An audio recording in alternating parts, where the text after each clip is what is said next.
అందరికీ నమస్కారం. ఈరోజు ఒక ముఖ్యమైన విషయం మాట్లాడదామని. దేశంలో ఆర్థిక సంక్షోభం, దేశంలోనే కాదు ప్రపంచంలోనే, భారతదేశంలో అయితే రూపాయి పతనం చాలా తీవ్రంగా ఉంది. ఏంటి ఈ పతనం? ఏంటి ఈ సంక్షోభం? ఎటువైపుకు పరిస్థితులు దారితీస్తున్నాయి? ఇటీవల ప్రధానమంత్రి గారు హైదరాబాద్ వచ్చి కొన్ని సూచనలు తెలియజేశారు. నరేంద్ర మోదీ గారు వారి మాటల్లో ఏం చెప్పారంటే, ఇంధనం వాడకం తగ్గించండి,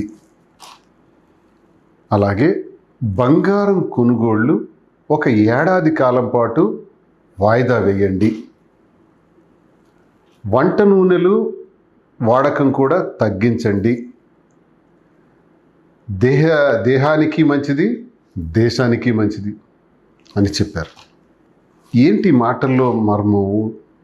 అసలు ఏం జరుగుతుంది అన్నది ఒకసారి సామాన్య middle class, below middle class, ఇంకా నిరుపేదలు, అబోవ్ మిడిల్ క్లాస్, దేశంలో ఎక్కువగా ఉన్న సంఖ్య వీళ్ళే. ఏదైనా సమస్య వస్తే సంక్షోభం, ఆ సంక్షోభం తాలూకా ప్రభావం కూడా పడబోయేది ఈ వర్గాల మీదే. ఏంటి ఈ సంక్షోభం? ఉదాహరణకి మోదీ గారు ఆడిన మాటల తర్వాత ఒక చిన్న కథ చెప్పాలని నాకు అనిపిస్తుంది. ఒక భార్య, ఒక భర్త. భర్త పేరు రాము, భార్య పేరు జానకి. ఇద్దరు పిల్లలు, ఇంకా తల్లి తండ్రి, కుటుంబ సభ్యులు, మొత్తం ఒక 4-5గా జీవిస్తున్నారు. ఈ భర్త ఒక పరిశ్రమలో పనిచేస్తున్నాడు. ఆ ఫ్యాక్టరీలో ఆయన జీతం నెలకు ₹1,00,000. ఉదాహరణకి చెప్తున్నా ఈ కథ. ₹1,00,000 సంపాదించుకుని ఈయన కుటుంబాన్ని హాయిగా చదివించుకుంటూ, అన్ని కార్యక్రమాలు కూడా చూసుకుంటూ సంతోషంగా ఉన్నాడు. ఒక్కసారి పిడుగులాంటి వార్త ఏంటంటే, ఆ పరిశ్రమ యజమాని ఒకరోజు ఎంప్లాయీస్ అందరినీ కాల్ఫర్ చేసి, పరిశ్రమ చాలా ఇబ్బందుల్లో ఉంది, ఈ ఆర్థిక మాంద్యం మనకు వచ్చింది కాబట్టి ఇది నేను నడిపించలేకపోతున్నాను, కొంతమంది కార్మికులను తీసివేసేస్తున్నాను, పూర్తిగా ఉన్న కార్మికుల్లో సగం జీతం మాత్రమే నెలకిస్తాను అన్నాడు. అంటే 50,000 జీతం. అప్పుడు రాము ఇంటికి వచ్చి 10-15 రోజులుగా మదనపడి ఆఖరికి భార్యని, పిల్లల్ని, కుటుంబ సభ్యుల్ని పిలిపించి, చూడండి, నా జీతం 50,000 ఈ నెల నుంచి, గత నెల వరకు ₹1,00,000. ఈ పరిస్థితి ఎన్నాళ్ళు ఉంటుందో తెలియదు, ఏం చేయాలి అని కుటుంబం ముందు సమస్య పెట్టాడు. అప్పుడు కుటుంబంలో స్త్రీ మహాశక్తివంతురాలు కదా, భార్య ఏమన్నదంటే, జానకి, ఏమండి, మనం ఈ సంక్షోభం నుంచి బయటపడాలి అంటే 50,000తోనే మన కుటుంబం నడపాలంటే సగానికి సగం ఖర్చులు కుదించాలి. ఏ ఖర్చులు కుదిస్తాం? తినే ఆహారం, వంటకు సంబంధించినవి, నిత్యావసరాలు సంబంధించినవి ఏవి ఆపలేరు. ఈ ఖర్చులన్నీ పోగా ఏ ఖర్చుల్ని మనం ఆపగలమో అని ఆలోచిస్తే, ఏమండి, ప్రతి నెల మనం ఒక ₹10,000 బంగారం కొనటం కోసం ఒక ఏడాది కాలం పాటు అది కూడబెడితే, ఆ ప్రతి ఏడాది కూడా బంగారం కొనటం అలవాటుగా పెట్టుకున్నాం కదా, మరి అందులో భాగంగా ప్రతి నెల ₹10,000 సపరేట్ చేస్తున్నాం. ఈ నెల నుంచి బంగారం కొనొద్దు, 10,000 తగ్గుతుంది. ఇంకా మనం, మీరు, నేను కానీ, పిల్లలు కానీ ఎక్కడికి బయటికి వెళ్ళినా వాహనం వాడుతున్నాం కదా, ఈ వాహనాలకి ఇంధనం చాలా విపరీతంగా ఖర్చు అవుతుంది, అది కూడా తగ్గిద్దాం. వీలైతే రైల్వే ట్రైన్లో వెళ్దాం, లేదా మెట్రో ట్రైన్స్లో వెళ్దాం, లేదా ఆర్టీసీ బస్సులో వెళ్దాం, లేదు మనమే వెళ్ళాలంటే ఎలక్ట్రానిక్ వెహికల్ అయినా వాడుకుందాం.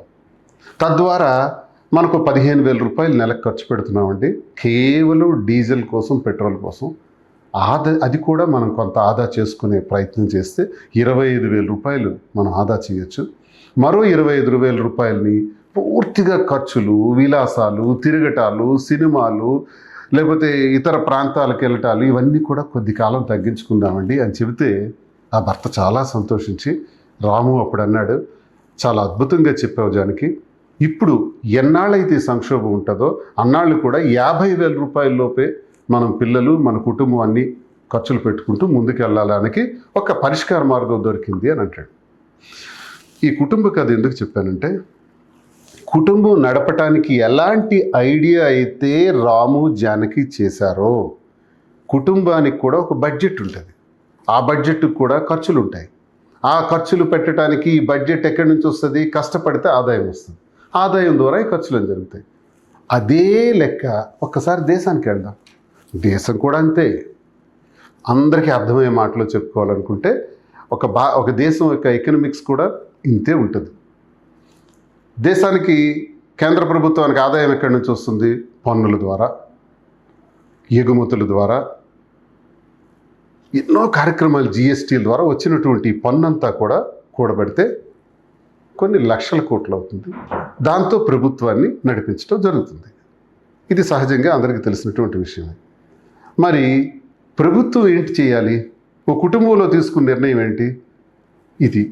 మరి ప్రభుత్వం ఎలాంటి నిర్ణయం తీసుకోవాలి? ప్రభుత్వానికి వచ్చేటప్పటికి ఆర్బీఐ రూల్స్ ప్రకారం కూడా మనకి రూపాయి వాల్యూ అంటే అర్థం ఏంటి? ఇటీవల కాలంలో చాలా టీవీల్లోనూ ఏ పేపర్ చూసినా ఉదయం నుంచి రాత్రి వరకు ఒక నెల రోజులుగా మనం చూస్తున్న మాట ఏంటంటే రూపాయి విలువ పడిపోయింది, రూపాయి విలువ పతనం అయిపోయింది. నిజమే, రూపాయి విలువ అతి దారుణంగా పడిపోయింది. డాలర్ విలువ పెరుగుతుంది. ఏంటి రూపాయికి డాలర్కి తేడా? అసలు దీనివల్ల ప్రజలకు వచ్చినటువంటి నష్టం ఏంటి? కొంచెం అర్థం చేసుకునే భాషలో మాట్లాడాలంటే, ప్రభుత్వం ఏం చేస్తుందంటే, దిగుమతులు ఎగుమతులు రెండు రకాలు. సాధారణంగా మన దేశంలో ఎగుమతులు చేసామనుకోండి, విదేశాల నుంచి మనకి డాలర్ రూపంలో మనకు ఆదాయం వస్తుంది. దిగుమతులు చేసామనుకోండి, మన రూపాయిని డాలర్ ప్రైస్లో కొనాలి. డాలర్ వాల్యూ ఎంత? 95 రూపాయలు పైచిలకి. అంటే డాలర్ ప్రైస్ ఎక్కువ ఉంది, మన రూపాయిని దానికి సమానంగా చేసి కొనాలి. ఏంటి కొనాలి మనం? అసలు దేశం కొనవలసినటువంటి అవసరాలు ఏంటి? అక్కడే అసలు సమస్య ఉంది. మన దేశంలో సుమారు 85% నుంచి 90% వరకు ముడి చమురు, డీజిల్, పెట్రోల్, క్రూడ్ ఆయిల్ ఇవన్నీ కూడా మనం గల్ఫ్ దేశాల నుంచి కొనుక్కొని వస్తున్నాం. దీన్ని కొనాలా వద్దా? ఖచ్చితంగా కొనాల్సిందే. కొనకపోతే రవాణా జరగదు కదా. ఖచ్చితంగా ఇది కొని తీరాల్సిందే. కొంటున్నాం. ఇంకా ఏంటి దిగుమతులు చేసుకుంటున్నాం? బంగారాన్ని కూడా దిగుమతి చేసుకుంటున్నాం. బంగారం ఎంత స్థాయిలో దిగుమతి చేసుకుంటున్నాం అంటే బంగారానికి ఇప్పుడు ఆ చమురు, ఈ క్రూడ్ ఆయిల్ని, డీజిల్ని, పెట్రోల్ని దేనిలో కొంటున్నాం? డాలర్ రూపంలో కొంటున్నాం. లాభం ఎవరికి? అమ్మేవాళ్ళకి. నష్టం ఎవరికి? కొనేవాళ్ళకి, అంటే మనకి. అయినా తప్పదు కదా. చైనా లాంటి దేశమే 90% డీజిల్, పెట్రోల్, చమురు కొనుక్కొని ఆ దేశంలో నడుస్తున్నారు. మరి మనకు కూడా తప్పదు. రెండో స్థాయిలో, మూడో స్థాయిలో భారతదేశం ఉంది చమురు వాడకాల్లో. మన దేశంలో వచ్చింది 10 నుంచి 15% మాత్రమే క్రూడ్ ఆయిల్స్ ఇవన్నీ. సో ఈ పరిస్థితుల్లో ఇది అత్యవసరం కాబట్టి కొనాలి. అంతేకాదు, విదేశాల నుంచి మనం ఇంకా కొనవలసింది యూరియా, రసాయనిక ఎరువుల కోసం. ఇవన్నీ కూడా మళ్ళీ మనం తీసుకురావాలి. యూరియా కూడా కొనాలంటే మన దేశంలో యూరియా వాడకం, రసాయనిక ఎరువుల వాడకం చాలా పెరిగిపోయింది. ఒకప్పుడు సేంద్రియ ఎరువులతో పంటలు పండించేవాళ్ళు. ఇప్పుడు ఏం చేయాలంటే సేంద్రియ ఎరువులతో కూడా పంటలు పండించే తాలూకా స్థాయిని పెంచాలి. రసాయనిక ఎరువులు లేకుండా పంటలు పండించడం అన్నది అసాధ్యం. రసాయనిక ఎరువులు కావాలి, సేంద్రియ ఎరువుల స్థాయి పెంచాలి రైతులు భారతదేశంలో. అలా అని మనం రసాయనిక ఎరువులు విదేశాల నుంచి దిగుమతి చేసుకోవాలంటే ఏం చేయాలి? డాలర్ రూపంలో కొనాలి. మరి మనం వాడే మొబైల్స్ కానీ అన్నీ కూడా ఇంపోర్టెడ్ వస్తువులు ఏవైతే వాడుతున్నామో అన్నీ డాలర్లోనే మనం తెచ్చుకుంటున్నాం. ఏదైతే అమ్ముతున్నామో అది డాలర్ రూపంలో మనం తీసుకుంటున్నాం కాబట్టి మనకు ఆదాయం వస్తుంది. అయితే ఇదిలా ఒకసారి ఉంచితే ఇప్పుడు ఏమైంది? సడన్గా ఇది ఎప్పుడు జరుగుతున్నదే కదా, ఇప్పుడు కొత్తగా మాట్లాడతారేంటి? మరి మోదీ గారు ఎందుకు ఇప్పుడు కొత్తగా ఈ మాటలన్నీ చెప్పారు హైదరాబాద్లో? దానికి కూడా కారణం ఉంది.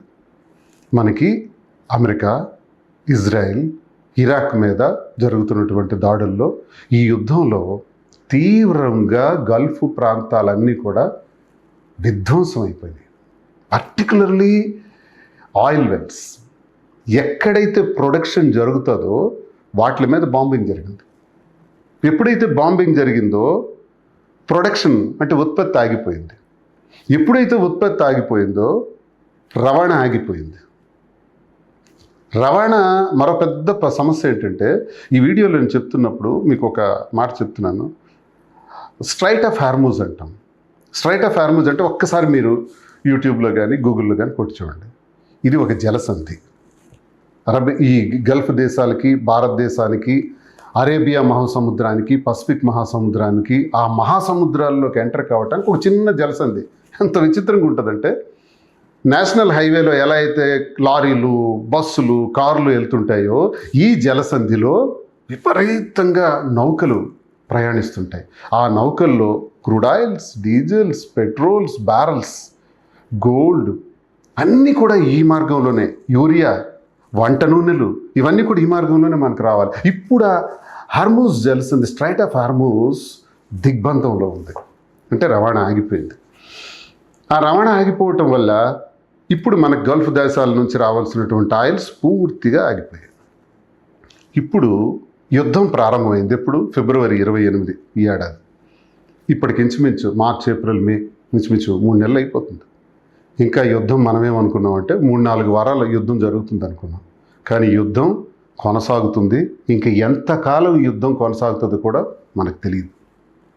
ఈ యుద్ధం కొనసాగటం అన్నది మనకు చాలా ప్రమాదాన్ని తెచ్చిపెట్టింది. ఈ ప్రమాదంలో భాగమే ఇప్పుడు మనకి ఆయిల్స్ మీద పడ్డది. గొప్పతనం ఏంటంటే, మన దేశానికి $690 బిలియన్ విదేశీ మారక ద్రవ్య నిల్వలు ఉన్నాయి. ఇది చాలా గొప్ప విషయం. ఒక్కసారి ఉదాహరణకి మీరు తీసుకుంటే 1991 సంవత్సరంలో ఇదే కరువు మనకు వచ్చింది. అప్పుడు పెద్దలకు తెలుస్తుంది. ఈ కరువు వచ్చినప్పుడు ఈ విదేశీ మారక నిల్వలు మన దగ్గర 15 రోజులకు సంబంధించిన నిల్వలు మాత్రమే ఉన్నాయి. జస్ట్ 15 డేస్ అంటే ఒక $25-30 బిలియన్. ఈరోజు పాకిస్తాన్ పరిస్థితి. పాకిస్తాన్లో ఒక $40 బిలియన్ మాత్రమే ఉంది. అంటే 15-20 రోజుల్లో ఆ విదేశీ మారక ద్రవ్యం అన్నది తరిగిపోతుంది, అతలాకుతలం అయిపోద్ది రేపు పాకిస్తాన్. ఇలాంటి దేశాలు ప్రపంచంలో చాలా ఉన్నాయి. కానీ మన భారతదేశంలో నిన్న సాయంత్రానికి $703 బిలియన్ విదేశీ మారక ద్రవ్యం ఉంది. విదేశీ మారక ద్రవ్యం అంటే ఏంటి? ఇది డాలర్ రూపంలో ఉంటుంది. మనం ఇప్పుడు కొనబోయే ఆయిల్స్ కానీ, బంగారం కానీ, రసాయనిక ఎరువులు కానీ, లేదు వంట నూనెలు కానీ, ఇవన్నీ ఏ ధనంతో కొంటా? ఈ విదేశీ మారక ద్రవ్యం నుంచే తీసి మనం కొనాలి. అలా కొనటానికి యుద్ధం వచ్చిన తర్వాత ఇప్పటికే $39-40 బిలియన్ వాడేశాం.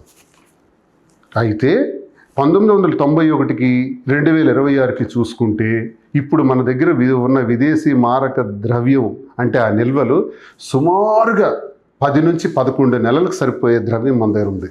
అదృష్టం, ఇక్కడ చిన్నపాటి అదృష్టం మనకు కలిసి వచ్చింది. అంటే ఇప్పుడు ఈ డబ్బును దేనికి పెట్టాలి? దిగుమతులు చేసుకోవటానికి పెట్టాలి. దిగుమతులు ఏంటి అవసరం?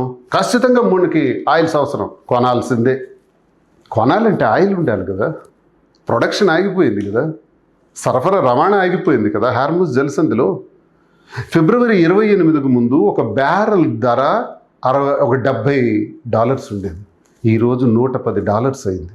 అంటే సుమారు అమాంతంగా $40 పెరిగిపోయింది. రష్యా నుంచి మనకి అదృష్టం కొద్ది వస్తుంది కాబట్టి కొంతలో కొంత అడ్జస్ట్మెంట్ అవుతుంది.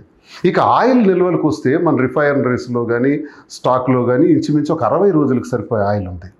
మరో 20 రోజులు అడ్జస్ట్మెంట్స్ రిఫైనరీస్లో ఉంది. మరో 20 రోజులకి ట్రావెల్స్లో అంటే షిప్పుల ద్వారా రష్యా నుంచి వచ్చే దానిలో ఉంది.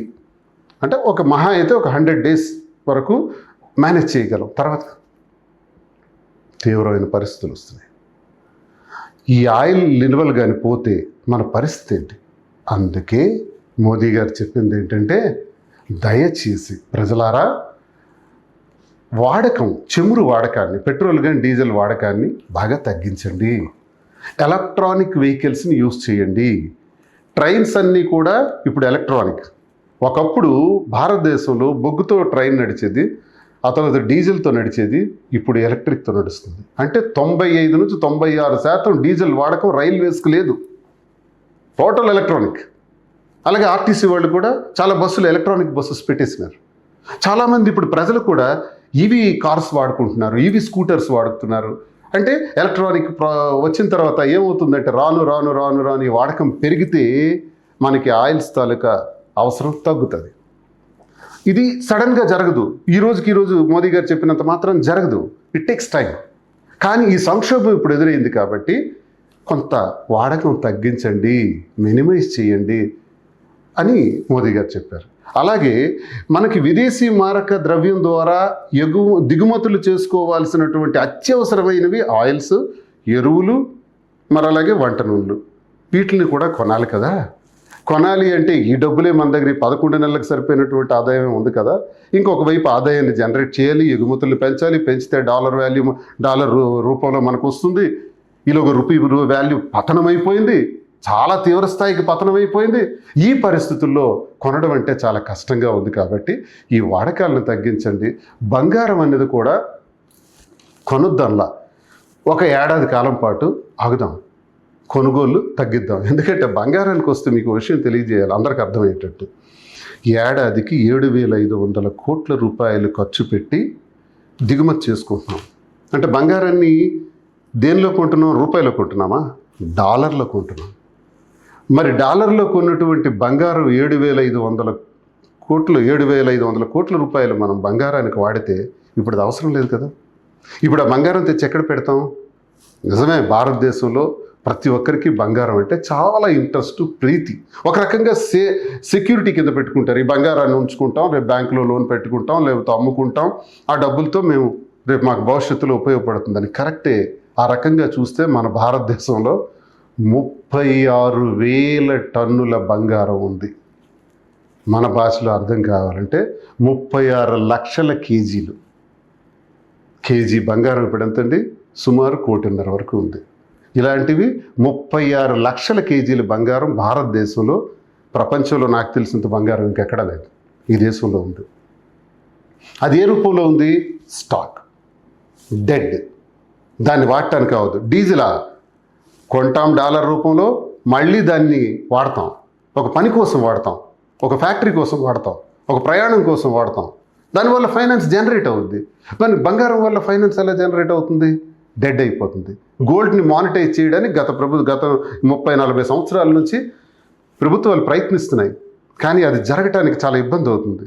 కాబట్టి బంగారం కొనుగోళ్ల మీద కొంత మనం స్పీడ్ తగ్గిస్తే ఈ విదేశీ మారక ద్రవ్యాన్ని ఏదైతే 11 నెలలకు సరిపోయినటువంటి మనకు దగ్గర $690 బిలియన్ ఉందో అది డీజిల్కి ఇతర అవసరాలకు వాడదాం.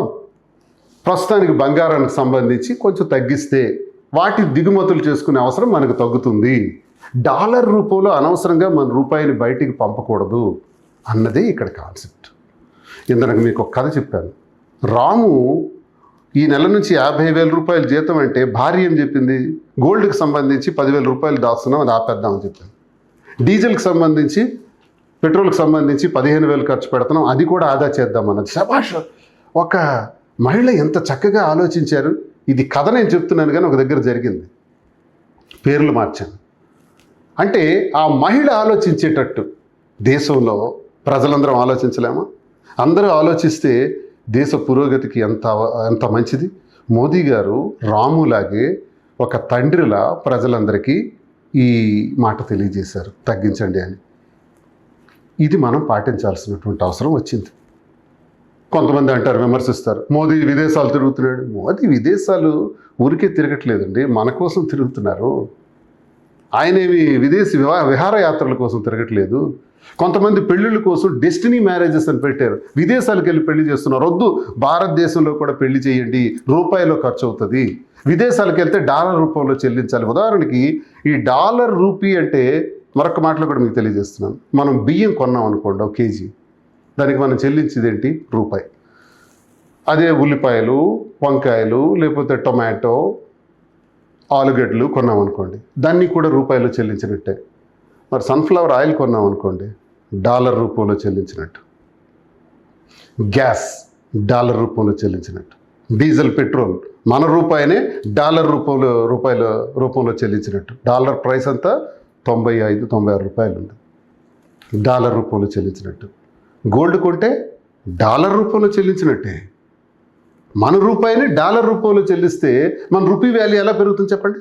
అందుకే చచ్చిపోతుంది. మీకు ప్రారంభించినప్పుడే నేను చెప్పాను, రూపీ వాల్యూ పడిపోవటానికి ఉదయం నుంచి రాత్రి వరకు ఘోషిస్తున్నాయి అన్ని టీవీల్లో కానీ, అన్ని ఛానల్స్, అన్ని ప్రింట్ మీడియాస్ కూడా. ఇదే రూపాయి పతనం అవడం అంటే, డాలర్ వాల్యూ పెరగటం అంటే, ఆ డాలర్ రేట్లో మన ధనాన్ని ఎలా వృధా చేస్తున్నాం అన్నదంటే.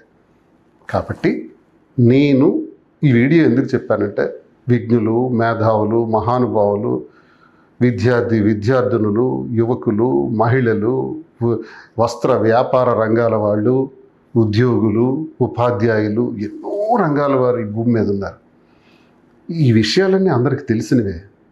నేనెందుకు తెలియజేస్తున్నానంటే, మనం ఒకసారి చర్చించుకుంటే, సామాన్య మానవులు మనందరం కలిసి ఒకసారి మాట్లాడుకుంటే, ఈ వీడియో ద్వారా కొంతైనా ప్రభావం చూపించకపోతుందా, కొంతైనా ఆలోచించకపోతారా అని ఒక చిన్న ఆశతో నేను మనందరికి అర్థమయ్యే భాషలో తెలియజేశాను.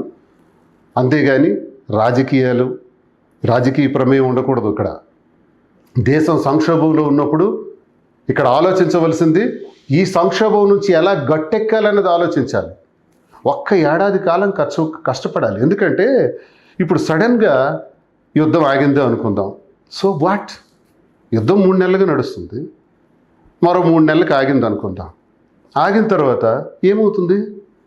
ఆయిల్ వెల్స్ అన్ని ధ్వంసం అయిపోయినాయి కదా. మళ్ళీ అవి రీసెట్ చేయాలంటే, మళ్ళీ అవి రీసెట్ చేస్తేనే ఉత్పత్తి వస్తుంది. ఉత్పత్తి వస్తేనే స్ట్రైట్ ఆఫ్ హార్మూజ్ నుంచి మళ్ళీ రవాణా ప్రారంభమవుతుంది. అది రవాణా ప్రారంభం అవ్వాలంటే ఏం చేయాలి? మళ్ళీ ఉత్పత్తి ప్రారంభించాలి. ఉత్పత్తి ప్రారంభించాలంటే ఇప్పుడున్న పరిస్థితుల్లో యుద్ధం ఆగినా కూడా 6 నెలల నుంచి 5-6 సంవత్సరాలు పడుతుంది. ఇది నిపుణులు, ఎకనామిస్ట్స్, మహా వ్యాపారవేత్తలు చెప్పినటువంటి మాటలు ఇవి. నేను ఊహించి చెప్పింది కాదు. ఇలాంటి ప్రమాద పరిస్థితులు కూడా ఉన్నాయి. ఇవన్నీ రికవరీ చేయలేము ఇప్పుడు.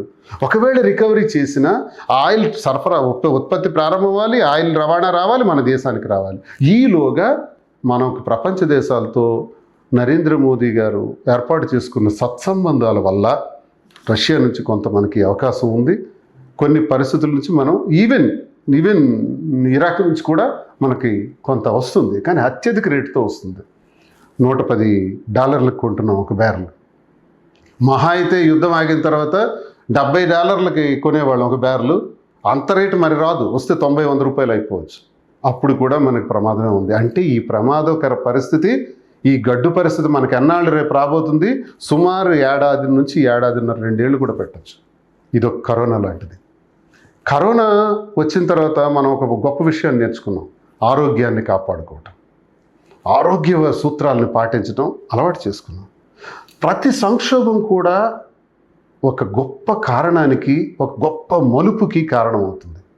ఈ సంక్షోభం, ఈరోజు వచ్చిన సంక్షోభం కూడా ఒక గొప్ప ఆర్థికపరమైనటువంటి పొదుపుకి, ఎలా బ్రతకాలి, పొదుపు ఎలా చేసుకోవాలన్న దానికి గొప్ప పాఠాలు నేర్పుతుంది అని మనం ఎందుకు అనుకోకూడదు? ఎందుకు ఇప్పుడు కేంద్ర ప్రభుత్వం మీద, మోదీ గారి పైన, ఇతర పార్టీలు, ఆ పార్టీలు, ఈ పార్టీలు విమర్శించుకునే సమయం కాదు ఇది. సంక్షోభంలో ఉన్నాం కాబట్టి సంక్షోభం నుంచి ఎలా బయటపడాలి అన్నదానికి అందరూ ఆలోచిస్తే, ప్రతి ఒక్కరూ ఆలోచిస్తే, ఒక్కొక్కరు 1 లీటర్ ఆదా చేయగలిగితే, లీటర్ పెట్రోల్ డీజిల్ ఆదా చేయగలిగితే ఎంత లాభం దేశానికి, ఎంత దిగుమతిని మనం జాగ్రత్త చేసుకోవచ్చు. దిగుమతుల్ని మన అవసరాలు తగ్గేటప్పుడు ఎలక్ట్రానిక్ రంగం ఇప్పుడు భవిష్యత్తులో రావాల్సిందంతా ఎలక్ట్రికల్ వాహనాలు, ఎలక్ట్రిఫికేషనే. ఎలక్ట్రికల్తో మనకి ప్రాబ్లం రాదు. కరెంట్ అన్నది మనం చాలా రకాలుగా ప్రొడ్యూస్ చేయొచ్చు. ఉదాహరణకి సోలార్ అంటే సూర్యరశ్మి, హైడ్రల్ నీటి ద్వారా, విండ్ గాలి ద్వారా, థర్మల్ బొగ్గు ద్వారా పవర్ జనరేట్ చేయొచ్చు. ఆఖరికి మున్సిపల్ డస్ట్ ద్వారా కూడా పవర్ జనరేట్ చేయొచ్చు. ఎన్నో రకాలు ఉన్నాయి పవర్ జనరేట్ చేయడానికి. కాబట్టి పవర్ ప్రాబ్లం మనకి ఇంత సంక్షోభాల్లో ఏ సంక్షోభం వచ్చినా పవర్ ప్రాబ్లం మన దేశానికి రాదు. కాబట్టి మనందరం ఎలక్ట్రికల్ వైపు మూవ్ అవ్వాలి స్లోగా. ఇప్పుడే స్కూటర్ కొనాలి, ఇప్పుడే కారు కొనాలి, నా డీజిల్ బండి అమ్మేయాలంటే కుదరదు. ఇట్ టేక్స్ సమ్ మంత్స్, ఒక 6 నెలలు, సంవత్సరం. జాగ్రత్తగా ఆలోచిస్తూ ఖర్చులను తగ్గించాలి, పొదుపు చేపట్టాలి. ఇప్పుడు మనం చేయాల్సిందంతా ఖర్చు. ఎందుకంటే దయచేసి క్రెడిట్ కార్డ్స్ వాడకండి. క్రెడిట్ కార్డ్ అంటే అర్థం అప్పు. ఆ అప్పుకు వడ్డీ, ఇబ్బంది పడిపోతాం. అప్పులు చెయ్యొద్దు. రాము జానకి ఆలోచించిన విధంగానే ఆ 50,000 రూపాయల్లోనే సర్దుబాటు చేసుకొని ఇంకా మిగుల్చుకుందాం, ఖర్చుల్ని బాగా తగ్గిద్దాం. తగ్గిస్తే మన మోదీ గారికి మనం చాలా హెల్ప్ చేసిన వాళ్ళు అవుతాం. ఆయన చాలా సమర్థులు. ఈ వీటితో పాటు మరికొన్ని సమస్యలు కూడా ప్రభుత్వం చేయాల్సినవి కూడా ఉన్నాయి.